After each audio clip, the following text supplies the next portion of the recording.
Good morning. It is Sunday, and my name is Caroline Stokes. I'm the CEO of Forward, and I have brought together lots of fascinating and interesting people in business, in academia, and in leadership that are coming together specifically to talk about what they are stoked about in this new environment that we are in. Today, I'm absolutely delighted to have someone who's very, very special. I've been following him for a very long time. He has 20 years of aviation experience across 3 continents. And his name is Helmut Neuper, President and CEO of MTU Maintenance Canada. So he's in the aviation industry, and despite it being disrupted since March 2020, Helmut has driven through a complete portfolio transformation and recent move into a new 70% larger environment, or should I say facility. So congratulations. That's a lot of movement that has been happening at a time where people would imagine that you'd be probably being really quiet right now. So congratulations and welcome, Helmut. Thank you so much, Carolyn. Happy to be there. It's wonderful to have you here. So the purpose of this conversation is to really understand, despite everything that is happening in the world, and especially in the aviation industry, what are you stoked about in this new environment? How are you driving forward with your leadership? Well, it's a great question. So I'd probably start on the smaller scale, even though arguably not all that small. I'm very much excited. I'm stoked about the fact that we kept 500 employees, and therefore, kept their salaries intact, kept them whole financially, and their families throughout the crisis. We didn't have any active cases, even though we stayed open every day since March. So I think that's on the very direct business level, that gets me excited, and that's a huge achievement by the team. Health and safety, quality, everyone involved, everyone just looking out for each other. And I think that sort of is a good bridge to the slightly more broader view. I am stoked about the opportunity that I see. And I think on this panel, of course, I watched the videos, the previous interviews you did, and there's some amazing people that you had on the show. Most of them, all of them, probably approaching this from a slightly more academic point of view than I would take. So you have to forgive me if I might be the reason of realism. My wife always says, actually just yesterday when we talked about this a bit, she said that's what every pessimist says. Of course, they claim that they're realists, but so I don't really quite see the fundamental positive changes in society in the immediate crisis. I think that is a little bit, maybe that's a little bit naive to see. And if I'm just on the working level, in my view, crisis does, it brings the best and the worst out in us. So where I'm really excited is that I see, especially living in BC in Canada, that there's a number of countries that have managed to get through this, and a crisis, an epidemic, something that really jeopardizes your health, your livelihood. Typically, it makes people rally together. So when I'm maybe not quite as optimistic to say through an epidemic we become more inclusive and more open and we conquer racism. I don't think we do it in the crisis. In fact, I think there's a real risk that we fall back into bad habits, and that we actually, that we revert into bad, bad structures and so. My being stoked is the slightly more narrow one, where I say, but I do see that it is possible through good leadership to get through the crisis without becoming worse people in the process. And that then sets the tone, and that allows the opportunity for more fundamental change. So I'm kind of looking at it as a change management process. Yes. And I think it's Kurt Lewin, the freeze unfreeze model. So the crisis itself is certainly not freeze. It's not where we solidify good behaviors. I think the crisis itself is the unfreeze part of it. So we undo everything, and that is chaos. So what you need to do, you really need to lead through that crisis and prepare then for the new normal. And I think that's where everyone is excited about the opportunity and the promise of that new normal. So again, I think some countries did better than others. Yes. BC, I think we did really well. And that's not necessarily, leadership is not necessarily on the federal level. I mean, we all look at the Prime Minister, the President. But I think for us here, living in Vancouver, clearly, I mean, Dr. Bonnie, as we all call her. Love Dr. Bonnie. So our provincial health officer, she's done a great job, and it is so important to unite people in the crisis and not create more division. And it's always easy to look south and be critical, but we have to say, I mean, we see a lot of division, and that's scary. That's scary. And so it is scary, and I think that's we're neighbors. Somebody said the other day, if America sneezes, we catch the flu or cold. Yeah, they sneeze once and we catch the. Yeah, we have those challenges, and I think weirdly timely, right? Yeah, it's global. Yeah, this is a timely metaphor, but I think that's global, because just look at what happened with Lehman Brothers in 2008. The crisis was not contained just within the US; it spread absolutely everywhere. It impacted the world. So, but this is, if we talk about COVID, it's a global issue, and it has changed the world forever. And what you're saying is that, or what I'm hearing you say is that. I loved your phrase, unfreezing, the unfreezing of how we were pre-COVID, where we were frozen in, this is how we work, this is how we operate. There's a fluidity to being unfrozen, to find new ways of being. And it isn't pretty.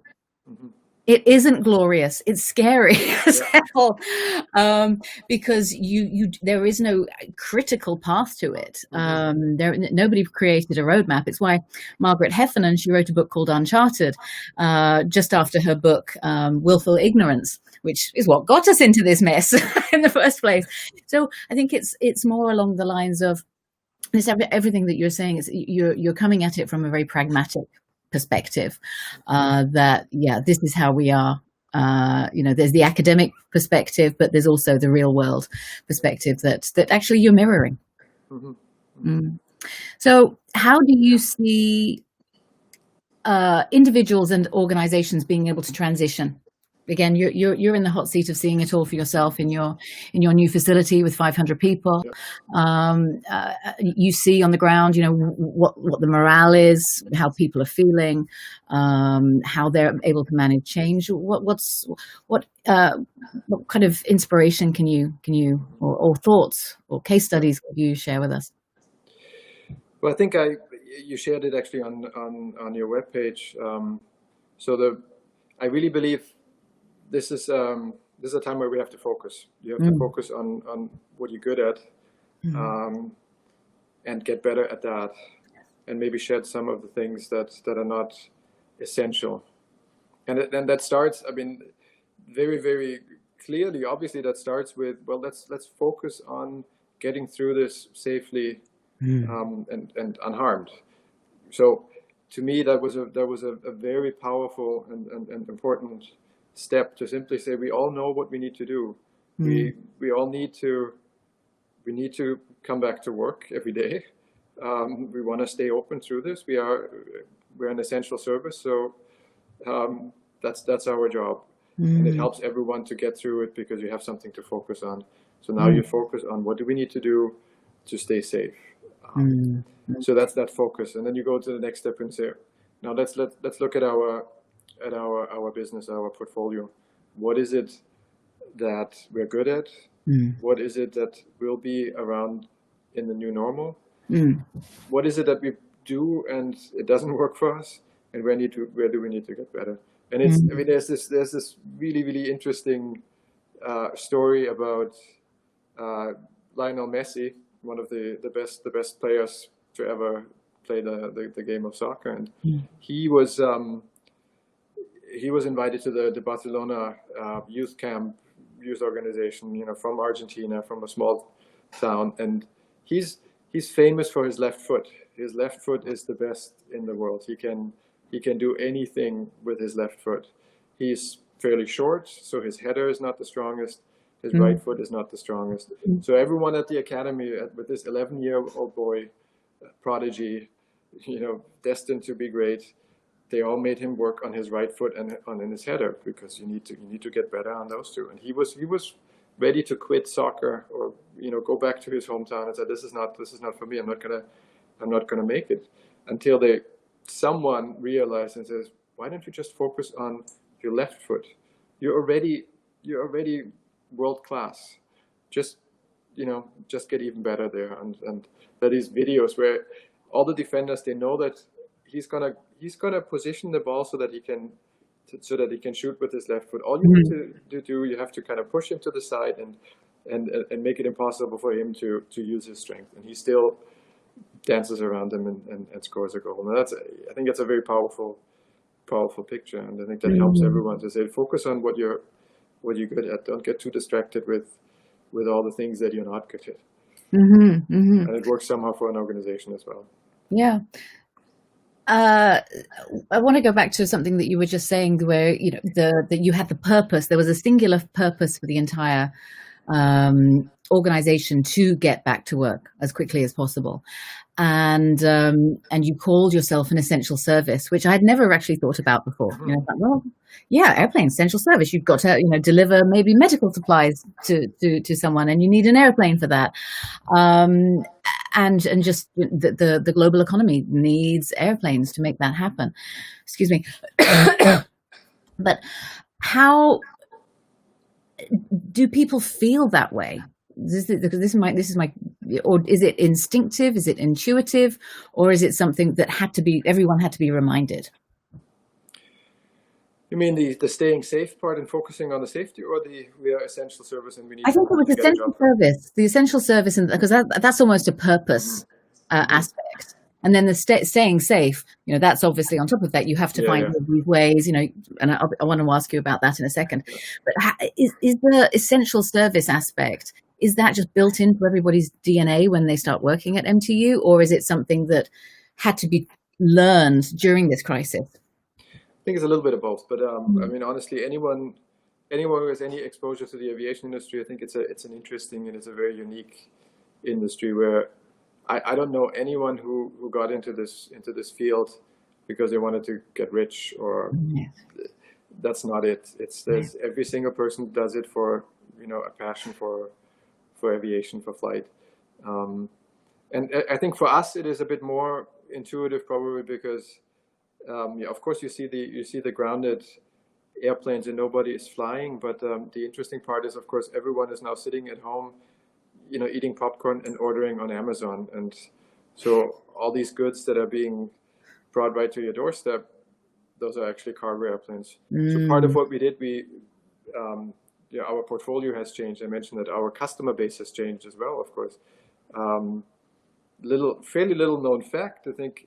80% of all the cargo that is normally shipped by air is actually what we call belly cargo. So it's flying with a passenger airplane, just in the regular cargo bay, and only 20% pre-COVID were on specialized cargo airplanes. So that, of course, has completely reversed. So now there's a huge demand for a smaller but a very important segment of the aviation. So it's all these cargo airplanes, and that's really the work we're seeing now. And I think that's what has kept us going. Very interesting. Bit of a reshift. So again, it's shifting, just like the pizza company that had this big fire stove in New York. They suddenly couldn't do pizzas anymore because nobody was ordering. So they created COVID products for nurses, and so because they were able to use those ovens for something else. It's adapting. It's adapting to whatever the market requires. Okay, very good.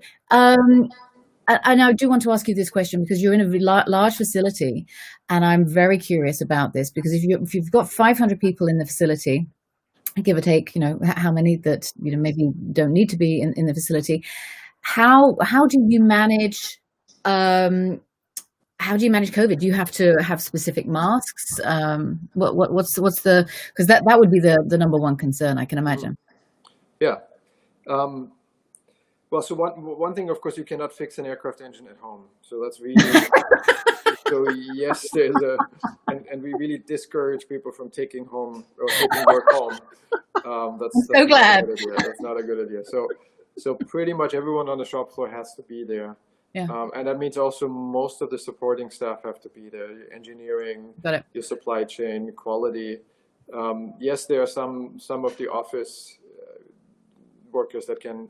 I could work from home probably, but I made it a habit to be in the office every day, just to be there because if the technician on the shop floor has to be in the building, so should management. So yes, there are a couple of. I think none of it is rocket science, of course. So the masks, we started with the disposable masks. My sustainability committee came up with, or approached me and said, well, it would be a good idea to go to cloth masks. Then we had a bit of a brainstorm. I said, well, then put some branding on them, and there we go. So now we have a win-win. So I need one, clearly. So we have our MTU branded masks. But the approach was always really to do sort of a risk management. And I think that is, in our industry, that is, for everything we do over the years, the focus, the approach to quality has shifted from policing to managing quality to now really looking at risk. And that's a fine difference because if you manage your quality, you make sure that you have a policy for everything. If you look at risk, you really look at, well, what if that policy is not, if there's a mistake in there, where do I need to be on the floor? What do I need to do to mitigate risk? So that sort of philosophy that's ingrained in everyone, that helps with the COVID crisis. So really what it is, the funny thing is, so we're moving into a large facility, which is crazy. I mean, I don't know if you know anyone who made a move moving houses through COVID. It's not fun. So moving our entire facility is not fun, but it helped us because you just have more space. So the people that have to be in the offices, so now we just have, we kept the old facility still, and some people work in the old office, some moved into the new one, so you can space out. You have a lot more space, and so physical distancing. There you go.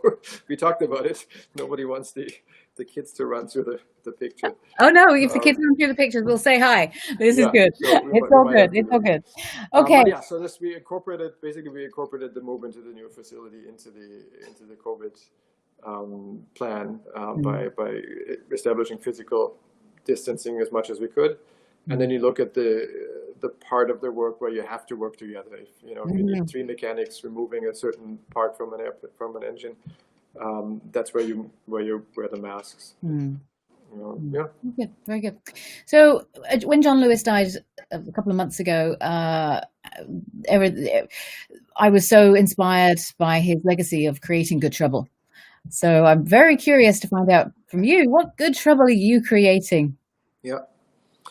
Well, I'm German, so I'm probably not much of a troublemaker. I like to follow the rules over time. But I think so. The good trouble. So you mentioned some of the examples of managing the crisis. Instead of making pizza, or someone is producing masks or whatever it is. I think I'm trying to create some good trouble, and I might have called out Minister Baines on LinkedIn on his Made in Canada campaign, where I really believe, and I'm really pushing, and I'm putting a lot of energy into the lobbying of, look, let's prepare for the new normal, and let's prepare for a restart of the economy. I think it is really, really important to focus on that, and not celebrate too much that in the 5-month span where you can't go to a restaurant, or you don't need certain products, that as a stopgap measure, we managed to switch over to making masks. And that's not really what will help in the midterm, in the long term. I mean, we need to prepare our economy to what's coming next. And I love the Made in Canada approach campaign. Obviously, this is coming from a Canadian perspective, but to take it a bit more general, I truly believe that one of the effects of this crisis, it's a worldwide epidemic, but I think it will probably reverse the globalization a little bit. I think we're becoming less global because of it. We're flying less. We're focusing a bit more on local resources, and I think that's a great thing. I mean, I'm in aviation. I probably shouldn't say that, but I also have I have two daughters that are fairly young, so I want to make sure that we also, whatever we do, it's sustainable. And so in that respect, I think there's clearly a refocus on local activities. So the trouble I'm causing, I'm really pushing our government to start changing from handing out money to help us through the immediate crisis to preparing. How can we kickstart business in the country? How can I create an aviation cluster?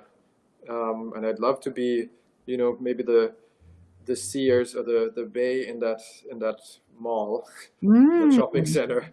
But we need some smaller companies around that help us keep content here and not depend on sending everything abroad, because focusing on what is it that we need to be good at, and we need to create value right here. Anything that doesn't create value, we need to question. And at the moment, there's a lot of non-value added, and there's a lot of value added elsewhere, where we send a large number of parts for repair all around the world, and we're not doing it in country.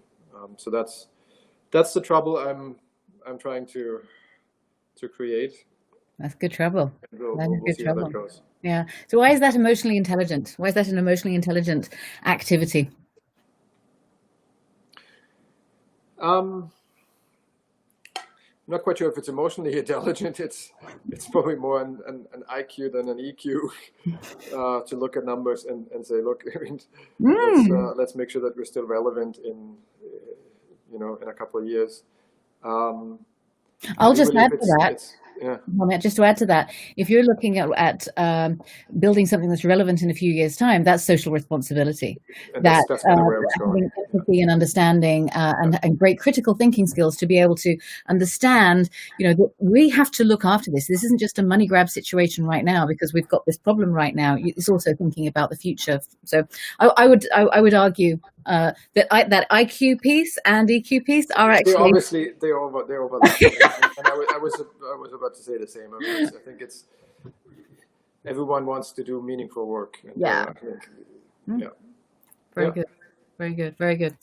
So my last question is, what one step can our viewers, people who are listening right now, that will listen to your interview, what can they do to evolve into our new world? Well, again, great question. And of course, I knew that this might be coming, watching some of the previous interviews. Yeah. So I prepared a little bit in my mind. It's a very individual response, of course. So I think I can start with a very personal response, and that may or may not work for others. But I think there's also sort of an underlying theme in it. What I really try to do is I try to make use of the changes, the changes that have been inflicted upon us. And so as an example, of course, with COVID, I said I am going into the office, but there's a lot more remote work. There's a lot more conference calls, Zoom calls. And I was just trying to really make that a positive. And so for me personally, I just made it a habit to get my workouts done in the morning. I'm journaling, being a very, I mean, I'm an engineer by trade, and yet one of the one of the most impressive speakers I've seen in a while, and a book that I really enjoyed was Neil Pasricha, and I'm probably butchering his name. Just like I butchered yours, but it's still good. I didn't say that, but so he's the author of You're Awesome and the Happiness Equation, and so highly recommended, highly entertaining. And so one of the things, I mean, he says, go for a walk for 20 minutes a day, spend 20 minutes journaling and going through, verbalizing positive thoughts, and can't remember the third one, to be honest. So it's 3 easy pieces, 2 of which I adopted. I think that's good. Maybe sleep more, eat well. Yeah, no, it was, but it was really very, very easy. I mean, it could be. But the point is, you're going to be 60% happier if you do it. And of course, I'm a skeptic, and I started doing it, and it really, really worked for me. It really works to just take that 10 minutes in the morning, and you kind of reflect on what happened yesterday, what positive things happened, develop a sense of gratitude despite trying times, and you start your day in a very different mood. You go into that first conference call in a positive way. You're more resilient, and you're a better leader. You're really a better leader if you maintain some positivity. So that was one. And again, it doesn't have to be the journaling or but it's those little things. Like, we're forced to be at home. We're forced to be a little bit, decelerate a little bit. So make use of that extra time. Wise words, and I agree with you. We do need to spend a lot of time self-reflecting and working on ourselves, so we can feel a lot better when we're trying to lead and drive the business forward. It's you can't just think that you can be a high performance person pre-COVID with that routine unless you actually nurture yourself, because we're in trying times. Yeah. Helmut, it has been such a pleasure having you on the show on a Sunday. You were very brave. And I wish you a wonderful week ahead. And thank you. Take care. Bye-bye. Fantastic. Thanks for having me.